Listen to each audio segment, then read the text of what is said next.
Now, my guest is Rachel Thompson, who is the CEO of Bankstown, Canterbury Community Transport. And it's been operating since 1984, I believe, and is getting behind Giving Tuesday. And I'm going to ask Rachel to tell us. Oh, I might add too, very rude of me. She's also got a colleague in there with her as well too, but I've been told that she's not going to say anything. Rachel's going to do all the talking there. So we'll say hello to Hayley. Hello, Hayley. You're very welcome. and Rachel, of course, John. You're very welcome as well too. So could you please tell us all about Giving the Giving Tuesday program? Okay, Giving Tuesday has been around for about 8 years. It was formed in New York City in partnership with the United Nations Foundation in 2012. It's an initiative that aims to acknowledge, support and give thanks back to organisations whose missions aim to make a difference in people's lives. So it's a way of thanking not-for-profits for all the work that they do. It's always on the first Tuesday after Thanksgiving, so it is kind of tied to the American holiday calendar, but it is a global initiative that is now in 50 countries around the world, and it's been in Australia for 7 years now. I didn't realise it had been going for so long. I thought it was just sort of something that started up this year. No, so it's gaining momentum. So in Australia, we mostly focus on Giving Tuesday in the month of May, so every Tuesday in the month of May, there's always a campaign to ask for support for not-for-profits, but we do acknowledge that the Tuesday after Thanksgiving, so this year it's next Tuesday being the 1st of December, it's the global day for Giving Tuesday. Okay. Now could you tell us about those? Apparently they've been making some knitted squares or something. Can you tell us all about that? Yeah, this is something that we've been doing for probably about 8 years at Bankstown Canterbury Community Transport. It's just a way of getting our clients to actually keep using their hands as kind of a wellness and reablement activity to kind of get in there and knit or crochet woolen squares, which then get turned into blankets and sent around the world and across Australia to those who need, warmth, blankets. Yes. So we partner with Wrap with Love to do that. And during the COVID pandemic, when a lot of our clients were not able to get out of the house at all and we had to shut down our social support programs and social outings, we encouraged the clients to kind of give it a go. And we got lots of donations of wool from the local community to help clients do that. And then last Friday we took, it's probably about 300, 400 squares over to Alexandria to Wrap with Love, which will be turned into blankets. Right. So tell me how many people would you have clicking away with the knitting needles and goodness knows what? Well, it's been, so when we first started encouraging clients to knit, it was something to do when they're on the vehicles for a long period of time. So if they've got appointments in at the hospitals in the city, they're often on the vehicles for an hour, so it was a way of kind of helping them pass the time. So it used to be one or two on a vehicle at a time, and during the pandemic, it's a little bit hard to say exactly how many people were doing it because we would get calls to actually go pick up squares. So it's probably how difficult was it during the pandemic? For our organisation, we went from providing transport about 300 trips a day down to 20, 30, 40 trips a day. Gee, that's a big drop, isn't it? It was a big drop off. We're not back up to capacity. No. We're still only at about 60% of our pre-pandemic capacity. But all of our vehicles are being utilised and all of our staff are being utilised so that we can ensure that there's social distancing in the vehicles. So we're always looking for additional people to come and help us out. So come and volunteer for us. So that's the other thing you sort of wanted to push with this Giving Tuesday as well, that you do need sort of volunteers. Not only in particular, I would say for non-speaking English. We would love to have some more non-English speaking background volunteers. Most of our volunteers are all from an English speaking background, but our staff and our clients are quite culturally diverse. Yes. So we have staff, 40% of our staff speak a language other than English, at least one language other than English. I think we've got a staff member who speaks about 8. Yes. So we do have staff that represent the community in the major language groups, and our clients are just as diverse. So about 40%. And since the amalgamation of the council, with Canterbury as well, I suppose that means that you've taken on a whole lot more clients. No. So we actually did both local government areas before the amalgamation. Right. So we merged with Canterbury Community Transport back in about 2012. So we've been doing both areas for a number of years now. It's just the amalgamations caused some issues with our name, with people getting our name wrong, because we're Bankstown Canterbury Community Transport, not Canterbury Bankstown Community Transport. So that's our only issue with the amalgamations. Okay, so give me an idea then. We'll start talking some figures then. So you've got how many clients at the moment are you? We provide support to more than 3,000 clients who live in the local government area. And what about volunteers? Well, we're down to only a handful of volunteers at the moment. So is that because of COVID? Because of COVID. So we lost a lot of our volunteers, right. Mostly due to age and health reasons.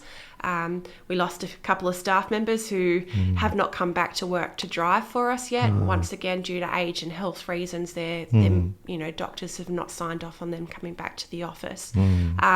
What about the drivers? What sort of hours would they be working? It's normally an 8-hour day for our drivers, but if you're looking to volunteer, we won't give you an 8-hour day if you can't do it. We can, do half days and the like. So you fit in with whatever people can do then? For our volunteers, yes, absolutely. But we have staff that start at 6 in the morning and staff that finish at 7 at night. So we have different shifts so that we can get people into the city-based hospitals by 8 in the morning and home when their appointments finish at 5 in the afternoon. So, exactly, yes. Yeah. Now, let's ask you a little bit about your background. We were talking off how you've been CEO since...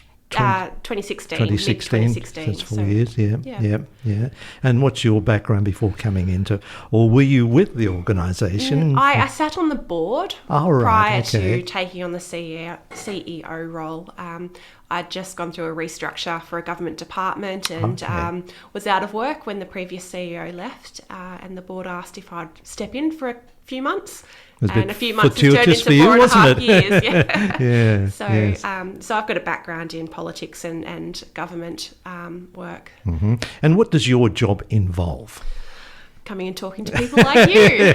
No, it's ensuring that we meet strategic objectives. So it's implementing the board's kind of view, ensuring that we meet all the day-to-day operations, meet our contractual requirements. So we have contracts with both state and federal governments. And what do you find particularly stimulating about the job?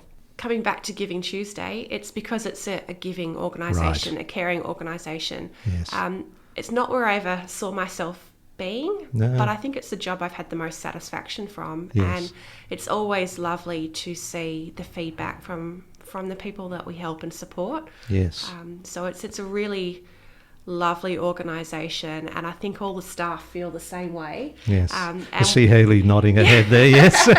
And we've been doing lately, for the past couple of months, a Meet the Team post, normally on a Thursday, where we highlight a staff member or a volunteer or a board member. And we always ask them what they like most about working at BCCT, and it's very similar. It's all about the clients. Yes. The nice feeling of giving. So. Yes.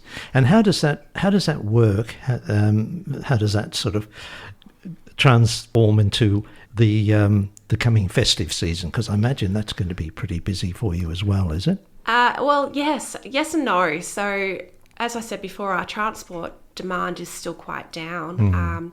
But we normally do, prior to COVID, we were doing social outings 6 days a week, including night outings and things like that. In previous years, we've hosted Christmas Where do you go parties. to for that, for the outings then? All sorts of places. Where do you want to go? So is that what it's like, really? Well, so we put on a calendar. So there's lots of trips to clubs, restaurants, beaches, art galleries. We go to different church and religious organisations, so people can understand cross-cultural kind of diversity. Yes. We always have a focus on some Aboriginal and Indigenous kind of cultural outings. So we've done some bush tucker courses and things like nice. that. Yeah. So it's kind of all sorts of places. So Yes. yeah. But how it's going to affect us this year is instead of having one client Christmas party, we're having 3. Oh, right, okay. So we can cater to Nice. everyone's, because demand's gone through the roof for things like that. Yes. But we have to do it in a socially distanced and safe way. Oh, So, exactly, yeah. exactly. Now, I suppose before we forget, would you like to give out some details in case people would like to volunteer? Yeah, always give us a call.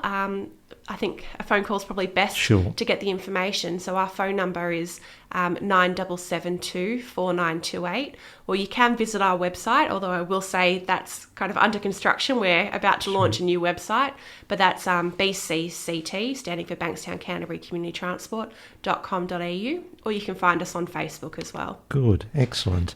And I think we've covered most of the points that I had as well too. Is there anything in particular that you'd like to bring out? Yeah, we're always looking for giving in any kind of way. So if that's time, we're always looking for bus assistants, drivers, office support, but we're also looking for resources. So coming back to where we started with the knitted squares, we're always looking for things like wool donations, but also books, puzzles. If you're a business, we always look for gift vouchers of ways to kind of support our clients. Nice.